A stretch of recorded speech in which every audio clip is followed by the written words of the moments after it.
నమస్తే వార్తలకి స్వాగతం. వివరాల్లోకి వెళితే రాష్ట్ర ఉప ముఖ్యమంత్రి పవన్ కళ్యాణ్ జనసేన లోక్సభ సభ్యులతో సమావేశమయ్యారు. డిసెంబర్ 1వ తేదీ నుంచి ప్రారంభం కానున్న పార్లమెంట్ శీతాకాలం సమావేశాల్లో అనుసరించాల్సిన విధానాలపై దిశానిర్దేశం చేశారు. మచిలీపట్నం ఎంపీ వల్లభనేని బాలశౌరి, కాకినాడ ఎంపీ తంగెళ్ల ఉదయ్ శ్రీనివాస్ ఈ సమావేశంలో పాల్గొన్నారు. జాతీయ ప్రయోజనాలను ఉద్దేశించిన అంశాలపైన చర్చల్లో పాల్గొనేందుకు పకడ్బందీగా సంసిద్ధం కావాలని సూచించారు. రాష్ట్రాభివృద్ధి ప్రాజెక్టులు వేగవంతమయ్యే విధంగా సంబంధిత శాఖల మంత్రులతో సమావేశమై వివరాలు అందించాలన్నారు. రాష్ట్రానికి జీవనాడి లాంటి పోలవరం ప్రాజెక్ట్, రాజధాని అమరావతికి సంబంధించిన కేంద్రం అందిస్తున్న సహకారం ఎంతో విలువైందన్నారు.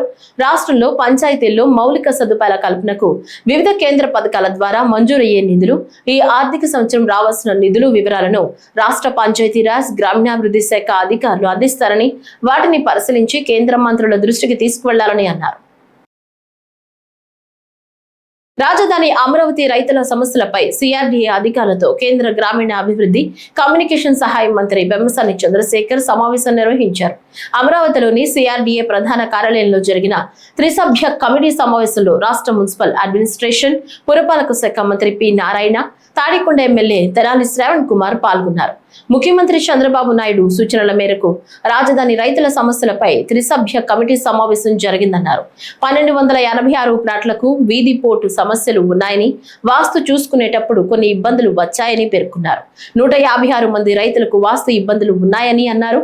ఒకవేళ వాస్తు బాలేని రైతులు తమకు వేరే చోట కావాలని చెప్తే కేటాయిస్తారని స్పష్టం చేశారు. జనరల్ గా ఈ ప్లానింగ్ చేసినప్పుడు వాస్తు వాటికి కొన్ని బ్యాడ్ ఫేసింగ్ వాటిని మనం వాటికి ఎలా చేయకూడదు. అందులో north west, east south east, south west, west south west bad facing. ఇలాంటి ప్లాట్స్ కనుక ఎవరికైనా సరే, ఇంతకుముందు రిజిస్టర్ చేసుకున్న వాళ్ళైనా లేకపోతే ఇంకా రిజిస్టర్ చేసుకోలేని వాళ్ళైనా, చేసుకుండా ఉండని వాళ్ళు కూడా ఈ బ్యాడ్ ఫేసింగ్ లో కనుక వాళ్ళకి ప్లాట్ అలాట్ అయితే వీటిని ఆల్టర్నేటివ్ గా గుడ్ వాస్తు ఉన్న ప్రకారం, రూల్స్ ప్రకారం ఏవైతే ఉన్నాయో అవి రీఅలాట్ చేస్తారు లాటరీలో. అది కూడా లాటరీలో చేస్తారు. వాటికి అయ్యే రిజిస్ట్రేషన్ ఖర్చు గవర్నమెంట్ భరిస్తుంది. కాబట్టి అలాంటివి ఉంటే ఈ 156 మందిలో ఇవన్నీ ఒకసారి చెక్ చేసి అలాంటి వాళ్ళందరికీ చేస్తారు. అది ఒకటి. ఇంకొకటి, వాళ్ళు అడిగింది, రైతులంతా ఏమడిగారంటే కమర్షియల్లో కూడా ఒరిజినల్ ప్లానింగ్ ప్రకారం కమర్షియల్లో వాస్తుని మనం ఈ రోడ్డు పోవటం తీసుకోకపోతే వాళ్ళు ఏమంటున్నారంటే వెస్ట్ సౌత్ వెస్ట్లో మాకు ప్రాబ్లం ఉంది, అది కూడా మాకు ఇబ్బందికరమైందే, దాన్ని కూడా మార్చాలని అడుగుతా ఉన్నారు. అది ఒక ఇష్యూ. రెండోది, మెయిన్ రోడ్డు పెద్దగా ఉంది, చిన్న రోడ్డు ఏమో దానికి కనెక్ట్ అయ్యేది చిన్న రోడ్లు ఉన్నాయి. ఆ పెద్ద రోడ్డు ఉన్నది, చిన్న రోడ్డు ఉన్న చాట అది రోడ్డు పోర్టు కింద రాదు అని చెప్పి ఆ రోజు వాస్తు వాళ్ళు చెప్తే దాన్ని కూడా మనం ఇంక్లూడ్ చేయలేదు. అయితే వీళ్ళు ఏమంటున్నారంటే దాన్ని కూడా మీరు ఒకసారి కన్సిడర్ చేయమంటున్నారు.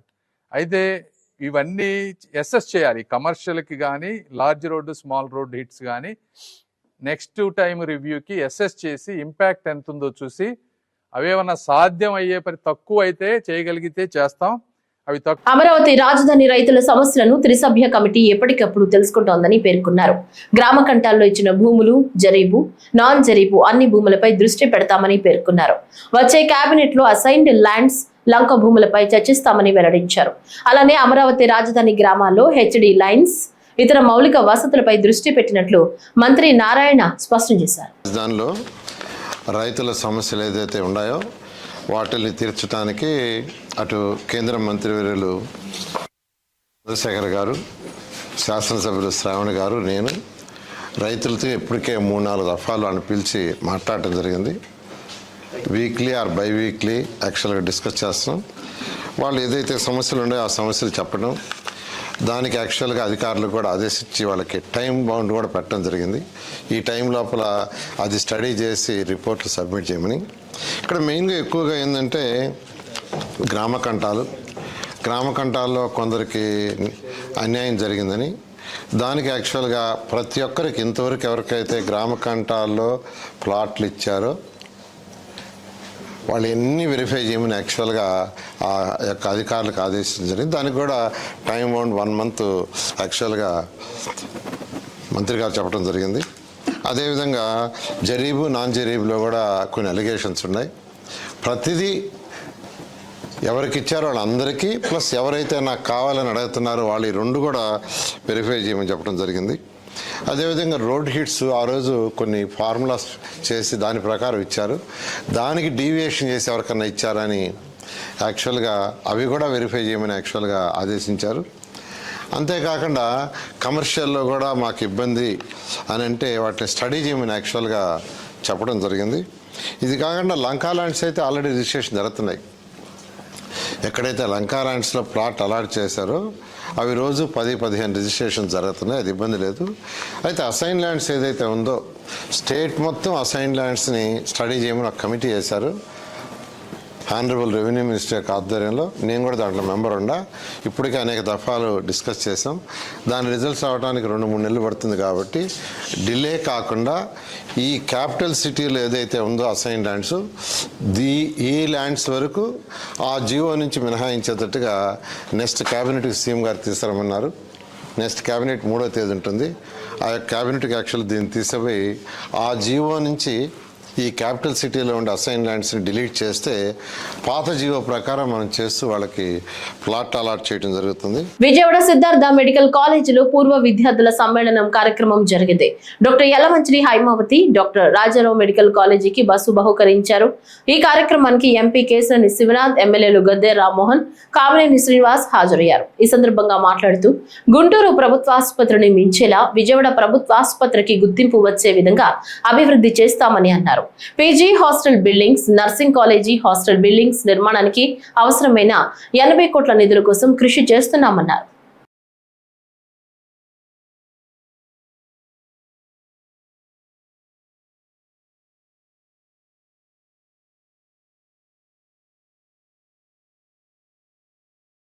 ఎమ్మిగనూరు మండలం కోటేకల్ సమీపంలో శనివారం వేకువజామున ఘోర రోడ్డు ప్రమాదం జరిగింది. కర్ణాటకకు చెందిన ఓ కారు ఎమ్మిగనూరు నుంచి బెంగళూరుకు బయలుదేరింది. కోటేకల్ కొండ మలుపు వద్ద ఆదోని నుంచి వస్తున్న కారు ఢీకొట్టింది. ఈ ప్రమాదంలో ఓ చిన్న పిల్లాడు సహా 5గురు అక్కడికక్కడే చనిపోయారు. మృతుల వివరాలు తెలియాల్సి ఉంది. ఎమ్మిగనూరు ఎమ్మెల్యే బివి జయరాగేశ్వరరావు రెడ్డి ఘటనా స్థలాన్ని పరిశీలించి వారి మృతదేహాలకు ప్రగాఢ సానుభూతి తెలియజేశారు.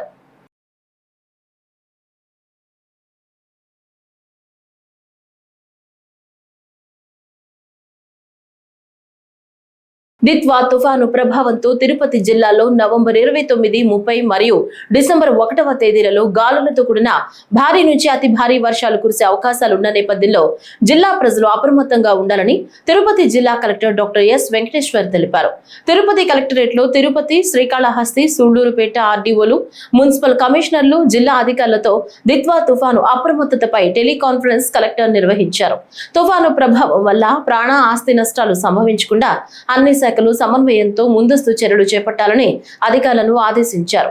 జిల్లాలోని తీర ప్రాంతాలు, లోతట్టు ప్రాంతాల్లో నివసిస్తున్న ప్రజలను ముందస్తుగా సురక్షిత ప్రాంతాలకు తరలించే ఏర్పాట్లు సిద్ధంగా ఉంచాలని అధికారులకు ఆదేశించారు. అవసరమైతే తాత్కాలిక పునరావాస కేంద్రాలు ఏర్పాటు చేసి అక్కడ త్రాగునీరు, ఆహారం, వైద్య సౌకర్యాలు అందుబాటులో ఉంచాలని తెలిపారు.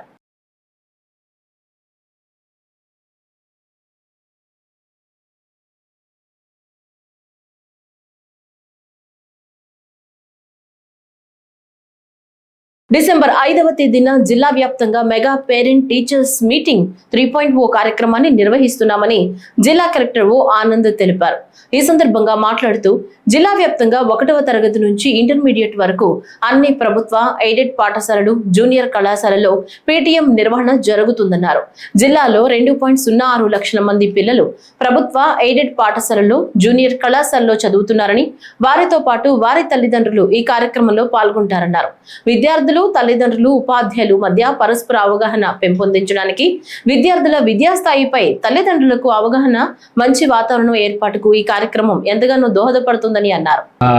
నెక్స్ట్ వారం రాబోయిన 5వ తేదీ జిల్లా వ్యాప్తంగా parent teachers meeting mega PTM రాష్ట్ర ప్రభుత్వ తరఫు నుంచి చేస్తామని తెలియజేస్తున్నాము. జిల్లాలో సుమారుగా 2,06,000 మంది దాకా స్టూడెంట్స్ ఉన్నాయి. అంటే మనకు 1 నుంచి 12వ తరగతి వరకు. దీంట్లో ఈ 2 లక్షల సుమారుగా ఉన్న పిల్లలు, వాళ్ళు తల్లిదండ్రులు, అదేవిధంగా సుమారుగా 10,000 దాకా టీచర్స్ పైన జిల్లాలో ఉన్నారు. వాళ్ళందరినీ కలుపుకొని మెగా పీటీఎం 5వ తేదీ 9 గంటల నుంచి మొదలు పెట్టడం జరుగుతుంటాయి.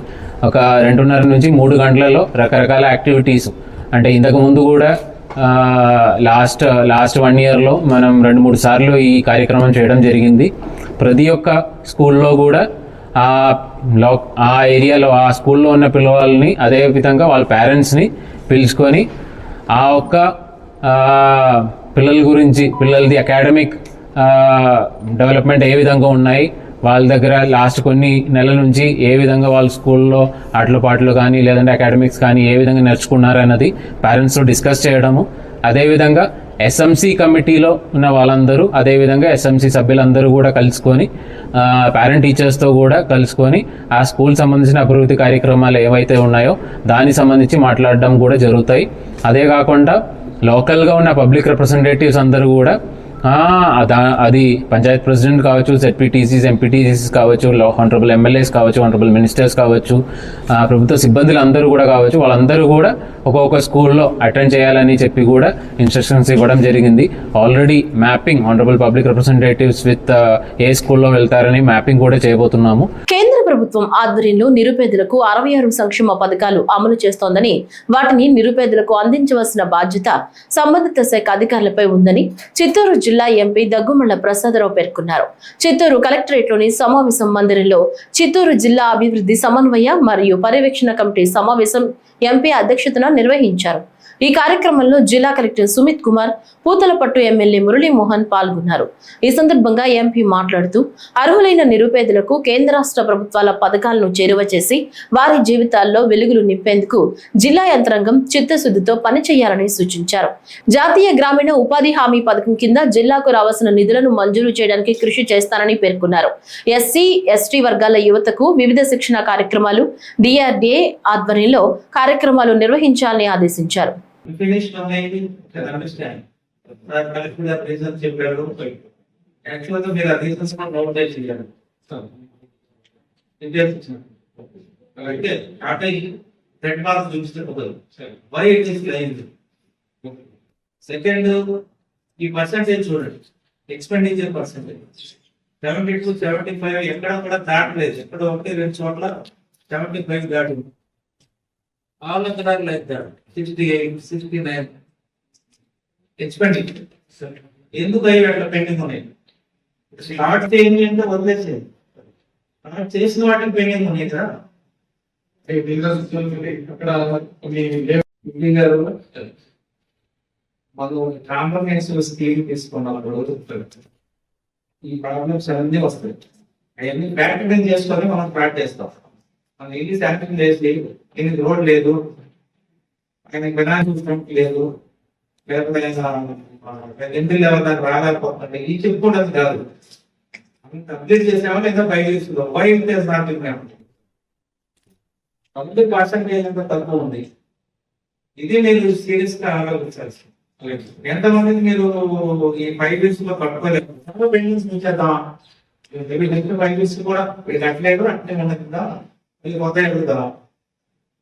సెంట్రల్ గవర్నమెంట్ లో మనం ఇన్స్టిట్యూట్ నంద్యాల కలెక్టరేట్ లో కేంద్ర ప్రభుత్వ ఆదేశాలతో మీ డబ్బు మీ హక్కు అనే ప్రోగ్రాం నిర్వహించారు.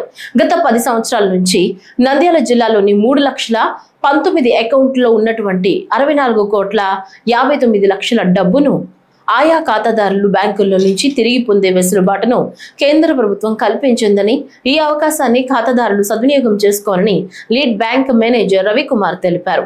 జిల్లా కేంద్రంలోని కలెక్టర్ కార్యాలయంలో అన్ని బ్యాంకుల అధికారులతో ప్రజలతో ఆయన సమావేశాన్ని నిర్వహించారు. ఈ సందర్భంగా మాట్లాడుతూ బ్యాంకులలో మనకు సంబంధించిన తల్లిదండ్రుల ఖాతాల్లో ఉండి వారు మరణించిన తరువాత ఆ బ్యాంకు ఖాతాలోని డబ్బును తిరిగి తీసుకోకుండా వదిలివేసిన అమౌంట్ ను తిరిగి పొందేందుకు డిపార్ట్మెంట్ ఆఫ్ ఫైనాన్స్ వారు అవకాశాన్ని కల్పించాలని తెలిపారు. Department of financial services government of India వారి ఆదేశానుసారం గౌరవ కలెక్టర్ గారి పర్మిషన్తో అన్ని బ్యాంకులు కలిపి మీ డబ్బు మీ హక్కు, యువర్ మనీ యువర్ రైట్ అనేటువంటి కార్యక్రమం నిర్వహించడం జరిగింది. దీంట్లో అన్ని బ్యాంకులు కూడా పాల్గొని గత 10 సంవత్సరాల నుంచి క్లెయిమ్ చేయనటువంటి ఖాతాలలో ఉండేటువంటి డబ్బు రిజర్వ్ బ్యాంక్ వెళ్ళిపోయింది. ఆ డబ్బుని డెఫ్ అకౌంట్స్ అని అంటాము. మన జిల్లాలో సుమారుగా 64,59,00,000 రూపాయలు 3,19,000 అకౌంట్లలో ఉన్నందున ఈ డబ్బు అంతా కూడా మన డబ్బు గవర్నమెంట్ దగ్గర సేఫ్గా కస్టడీలో గవర్నమెంట్ వివిధ డిపార్ట్మెంట్స్ తరఫు నుంచి సేఫ్ కస్టడీగా నిర్వహిస్తూ మన డబ్బుని మనం తిరిగి ఉపయోగించుకోవడానికని చెప్పేసి అవగాహన కోసము ఈరోజు కార్యక్రమం నిర్వహించడం జరిగింది. దీనిలో ముఖ్యమైనటువంటి అన్ని బ్యాంకులు, ఎల్ఐసి వారు, వివిధ ఇన్సూరెన్స్ కంపెనీలన్నీ కూడా పాల్గొని మెంబర్స్కి అందరికీ కూడా, ప్రజలకు అదేవిధంగా ఖాతాదారులకు అందరికీ కూడా అవగాహన కల్పించడానికి స్టాల్స్ పెట్టి ఏ బ్యాంకు వాళ్ళకి ఆ బ్యాంకు అవగాహన కల్పించడం. ఈ కార్యక్రమం సందర్భంగా మేము బ్యాంకుల తరఫు నుంచి ప్రజలందరినీ కూడా కోరడం ఏమిటంటే, మీ బ్యాంకులలో మీ ఖాతాలలో ఉండేటువంటి డబ్బు బ్యాంకులకు వచ్చి ఈ సదవకాశాన్ని ఉపయోగించుకోవాల్సిందిగా కోరుతున్నాం. విజయవాడ కనకదుర్గమ్మ ఆలయంలో ఎంపీ కేశినేని శివనాథ్ క్షేత్రస్థాయి పరిశీలన చేశారు. ఎంపీ కేశినేని శివనాథ్ తో పాటు ఆలయ ఈవో సీనా నాయక్, ఆలయ trust board chairman Borra Gandhi ఉన్నారు. ఆలయంలో క్యూ కాంప్లెక్స్ లతో పాటు పార్కింగ్ భవనాలు నిర్మించేందుకు ప్రణాళిక చేశారు. డిసెంబర్ 11 నుంచి 15వ తేదీ వరకు నిర్వహించనున్న భవానీ దీక్షల విరమణ ఏర్పాట్లు కూడా పరిశీలించారు.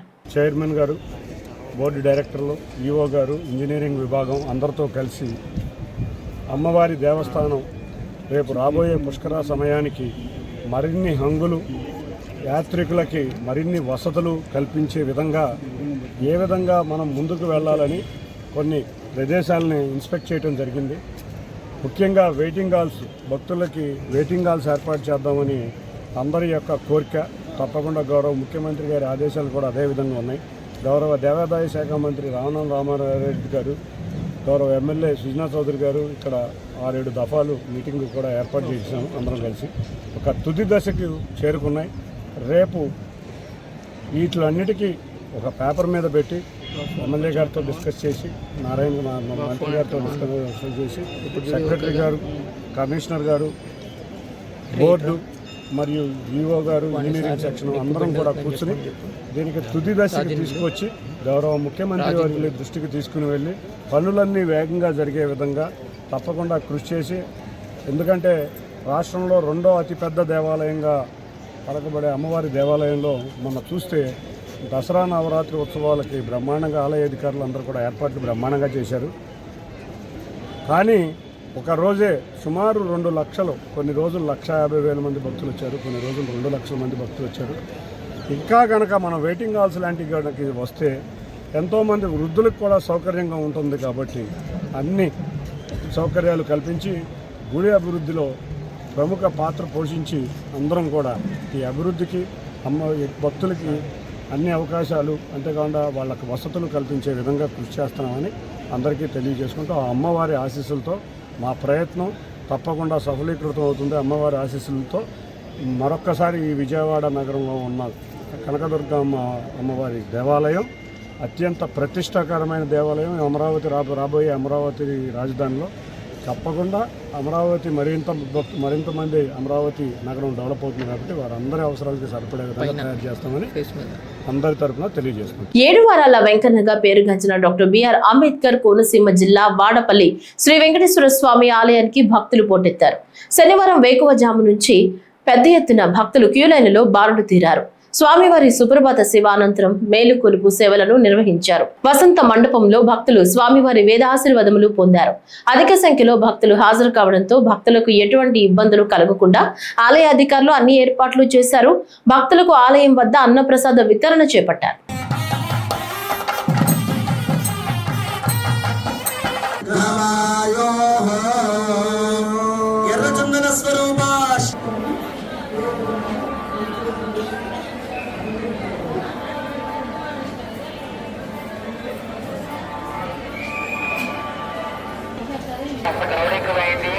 అవకాశం ఉన్నవారు, అనుకూలత ఉన్నవారు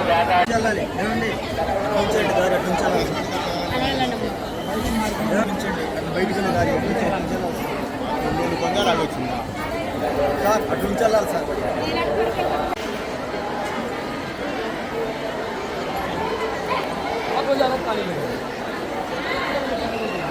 గుడివాడ నియోజకవర్గ అభివృద్ధి ప్రజా సంక్షేమమే లక్ష్యంగా ముందుకు సాగుతున్నారని ఎమ్మెల్యే వెనిగండ్ల రాము అన్నారు. కూటమి పాలనలో నియోజకవర్గంలో మార్పు తీసుకొచ్చేందుకు అన్ని విధాలుగా కృషి చేస్తున్నారన్నారు. నందివాడ మండలం రామాపురం గ్రామంలో శుక్రవారం ఎమ్మెల్యే రాము ప్రజా దర్బార్ నిర్వహించారు. ఈ సందర్భంగా అధికారులు కూటమి నేతలతో కలిసి ఎమ్మెల్యే రాము ప్రజల నుంచి అర్జీలను స్వీకరించి సమస్యలు తెలుసుకున్నారు. అర్జీలు అందించేందుకు రామాపురం పరిసర గ్రామాల ప్రజలు పోటెత్తారు. ప్రజల నుంచి సమస్యల అర్జీలను ఎమ్మెల్యే రాము అందుకున్నారు. అధికారులతో మాట్లాడిన ఎమ్మెల్యే వాటి పరిష్కారానికి తక్షణ చర్యలు తీసుకున్నారు. సాంకేతిక ఆర్థిక పరమైన సమస్యల పరిష్కారానికి శక్తి వంచన లేకుండా కృషి చేస్తానని ప్రజా దర్బార్లో పాల్గొన్న ప్రజలకు ఎమ్మెల్యే రాము భరోసా ఇచ్చారు.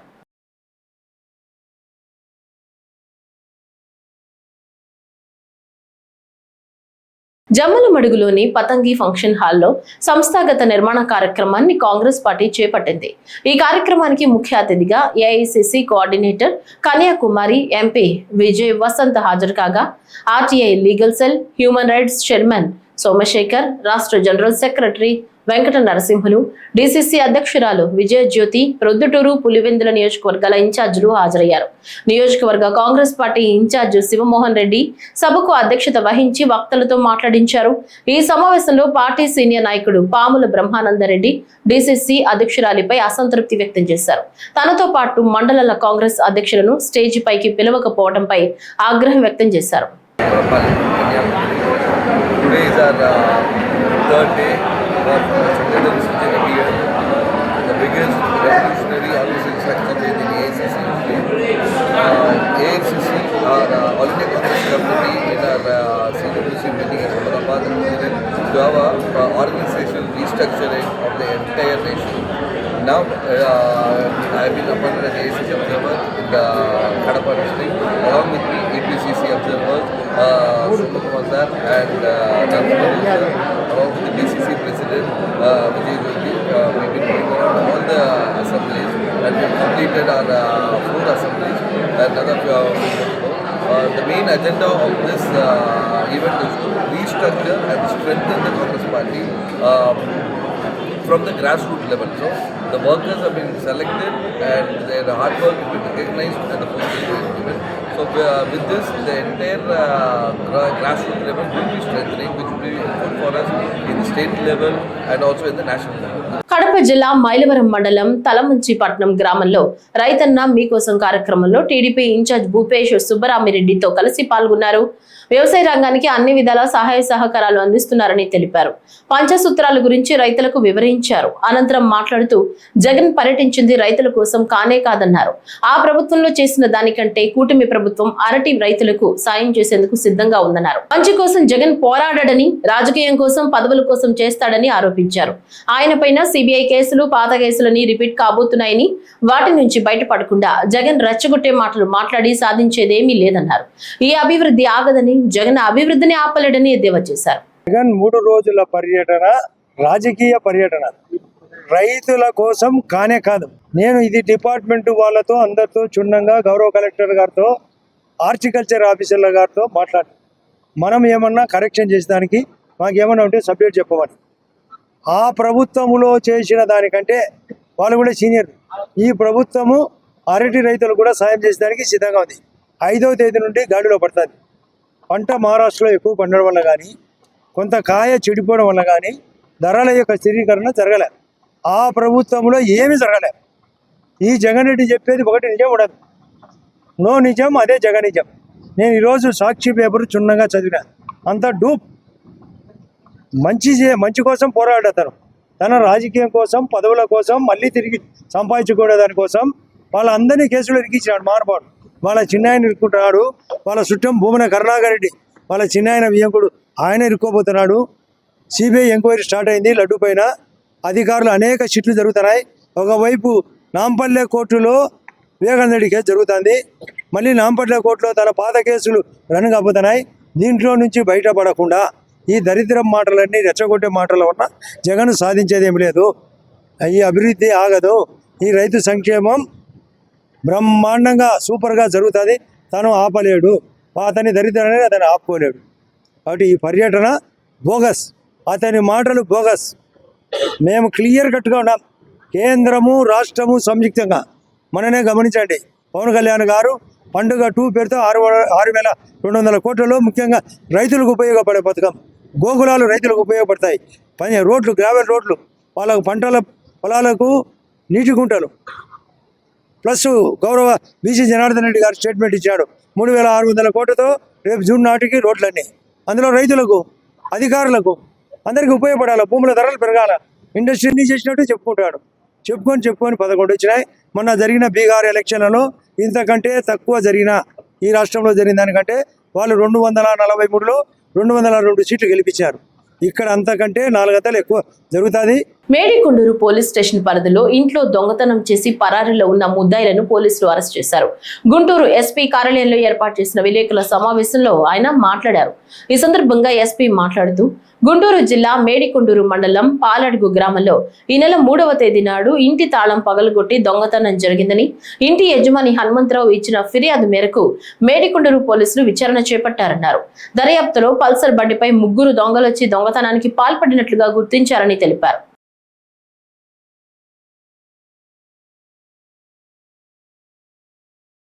డ్రగ్స్, గంజాయి రహిత ప్రాంతంగా తిరుపతి జిల్లాను మారుస్తున్నామన్నారు తిరుపతి జిల్లా ఎస్పీ సుబ్బరాయుడు. తిరుపతిలో పాత్రికేయులతో మాట్లాడుతూ, మాదక ద్రవ్యాల కేసులో తరచూ పట్టుబడుతున్న 6గురిపై పీడీ యాక్ట్ నమోదు చేశామన్నారు. నేరగాళ్లపై నిరంతరం నిఘా ఉంచామని, పదే నేరాలకు పాల్పడితే పీడీ యాక్ట్ తప్పదని ఎస్పీ హెచ్చరించారు. జిల్లా పరిధిలోని చరణ్ సాయి కుమార్, హరి, మురళి, వంశీ, వేణుగోపాల్, పరందామలపై పీడీ యాక్ట్ నమోదు చేశామన్నారు ఎస్పీ. తిరుపతి జిల్లాలో ఇటీవలి కాలంలో వివిధ రకాల నేరాలు రిపీటెడ్గా చేస్తున్న వ్యక్తులపై 7 మెంబర్స్పై పీడీ యాక్ట్ పెట్టడం జరిగింది. అదేవిధంగా మళ్ళీ 6 మంది గంజాయి, ముఖ్యంగా గాంజా మరియు మారకద్రవ్యాల నియంత్రణలో భాగంగా రిపీటెడ్గా అఫెన్స్ చేస్తున్న వారిని గుర్తించి వారిపై శ్రీకాళహస్తి నుండి 2, 1 టౌన్ 2, 2 టౌన్ నుండి 2, సూలూరుపేట తడ నుండి 1, తిరుచానూరు పోలీస్ స్టేషన్ నుండి 1ని ఐడెంటిఫై చేసి 6 మందిపై ఫిట్ ఎన్డీపీఎస్ యాక్ట్ కింద పీడీ యాక్ట్ని నమోదు చేయడం జరిగింది. ఇంకా కొంతమందిని గుర్తించి వారిపై కూడా తొందరలో పీడీ యాక్ట్ పెట్టడం జరుగుతుంది. ఈ మీడియా సమావేశం ద్వారా తిరుపతి జిల్లాలో ఎవరైతే ఈ మాదక ద్రవ్యాలు లేదా గాంజా సప్లై చేయడం, తీసుకురావడం, వాటిని వినియోగదారులకు ఇవ్వడం, డిస్ట్రిబ్యూట్ చేయడం, ఏది చేసినా, నిల్వ ఉంచినా ఖచ్చితంగా కేసెస్ రిజిస్టర్ చేసి వారిపై రిపీటెడ్గా 1 కాకుండా ఎక్కువ కేసెస్లో ఇన్వాల్వ్ అయితే పీడీ యాక్ట్లో పంపడం జరుగుతుంది. అదేవిధంగా వినియోగదారులకు కూడా హెచ్చరిస్తున్నాం. తప్పకుండా వినియోగదారులని ఫస్ట్ టైం మాత్రమే కౌన్సిలింగ్ చేయడం జరుగుతుంది. రెండోసారి వినియోగదారుడిగా దొరికితే వారిపై కూడా కేసెస్ పెట్టి ఈ మాదక ద్రవ్యాలని, గాంజాని పూర్తిగా నిర్మూలించడానికి కఠిన చర్యలు తీసుకోవడం జరుగుతుంది. ముఖ్యంగా మీడియా ద్వారా ఇటు అనవసరంగా కొంతమంది వ్యక్తులు ప్రలోభాలకి గురి చేసి గాంజాకి అలవాటు చేస్తే వారిపై కఠిన చర్యలు తీసుకొని వారి భవిష్యత్తు అంధకారంలోకి వెళ్తుంది. కాబట్టి ఇటువంటి సమాచారం ఏదైనా ఉంటే 112 కానీ లేదా టోల్ ఫ్రీ నెంబర్ కానీ లేదా పోలీస్ వారికి కానీ తెలియజేస్తే తప్పకుండా వారి వివరాలు గోప్యంగా ఉంచి చర్యలు తీసుకోవడం జరుగుతుంది. కాబట్టి తిరుపతి జిల్లాని drug free and ganja free జిల్లాగా ఏర్పాటు చేయడానికి ప్రజలు, మీడియా అందరూ సహకరించాలని కోరుకుంటున్నా. ఈ మీడియాలో, ఈ ప్రెస్ మీట్లో పీడీ యాక్ట్ నమోదు చేయడానికి ముఖ్యంగా టోటల్ ఓవరాల్గా కోఆర్డినేట్ చేసిన additional SP law and order, DSP Srikalahasti, DSP Naidupeta, inspector Sullurpeta and Tiruchanur, వీళ్ళందరికీ కూడా నేను అభినందిస్తున్నాను. గుడివాడ పట్టణంలో మైనార్టీ సోదరుల ప్రయోజనాలకు ప్రాధాన్యత ఇస్తూ వారి అభ్యున్నతికి శక్తివంచన లేకుండా కృషి చేస్తారని గుడివాడ ఎమ్మెల్యే వెనిగళ్ల రాము అన్నారు.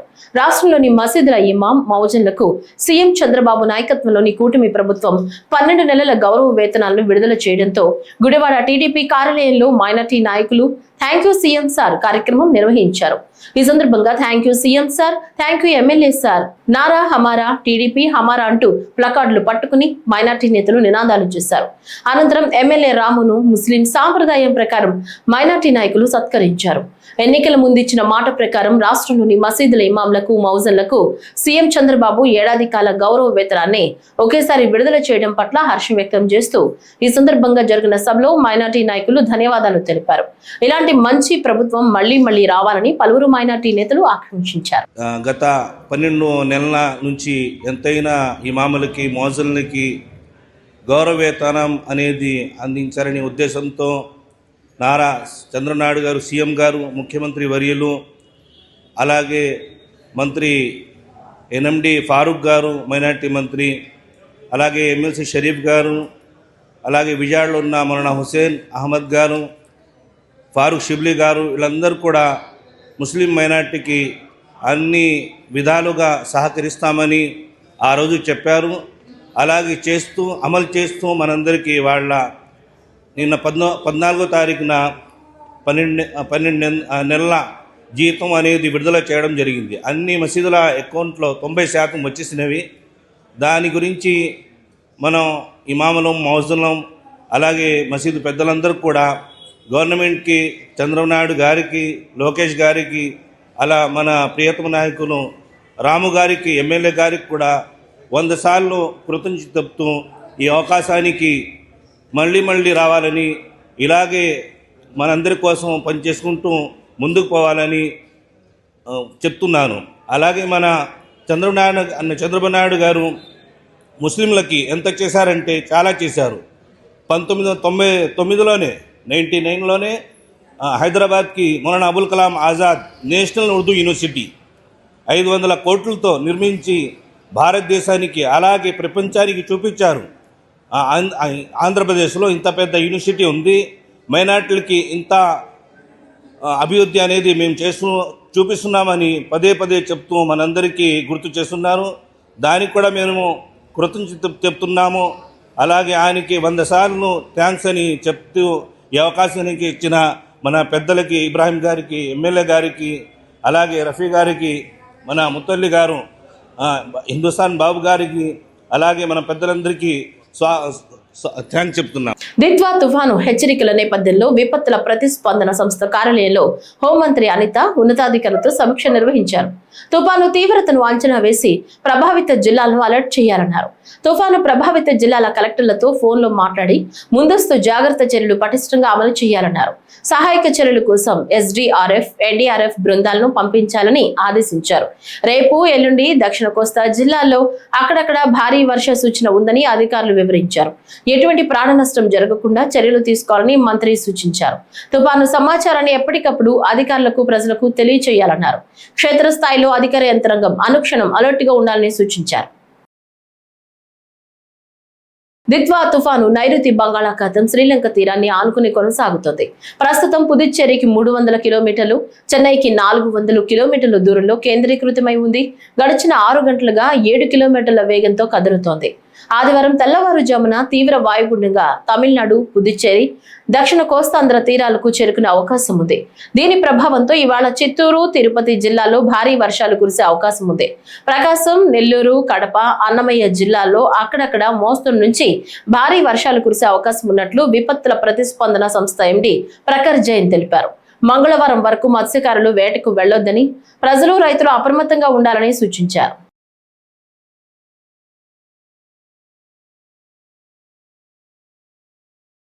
ఈ వార్తలు ఇంతటితో సమాప్తం. నమస్కారం.